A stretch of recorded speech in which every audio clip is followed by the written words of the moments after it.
सपना जी। हाँ जी बोलिए। एक शायरी बोलो। हाँ बोलिए। आपके ओठों की एक मुस्कान मेरा जीना कर दिया मुश्किल। कैसा लगा मेरा मजाक? अच्छा लगा, पर अपने ऊपर ध्यान दीजिए, अपनी उम्र का लिहाज करिए, इसलिए हम कुछ बोल नहीं रहे हैं। कोयल बिन बगिया ना सोहे राजा, कोयल बिन बगिया ना सोहे राजा, कोयल बिना बगिया ना सोहे राजा, कोयल बिना बगिया ना सोहे राजा, कोयल बिना बगिया ना सोहे राजा, कोयल बिना बगिया ना सोहे राजा। बहुत बढ़िया गाइए बस। वाह वाह वाह वाह वाह, क्या बात है। थोड़ा मेरे ऊपर ध्यान देके।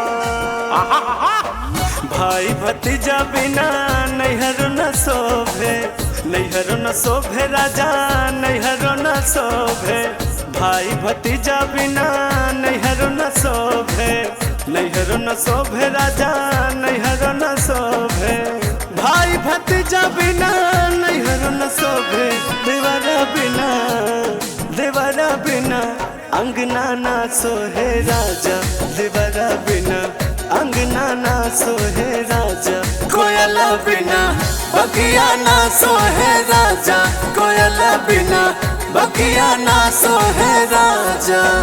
सपना जी। हाँ मैं सोच रहा हूँ कि ये गाना बजाना तो होता रहेगा जी, लेकिन हम सोचते हैं हम दोनों कहीं दूर चले जाएं। लेकिन आपके साथ हम कहाँ जाएंगे ये बताइए। जहाँ पे कोई ना हो, हम और आप।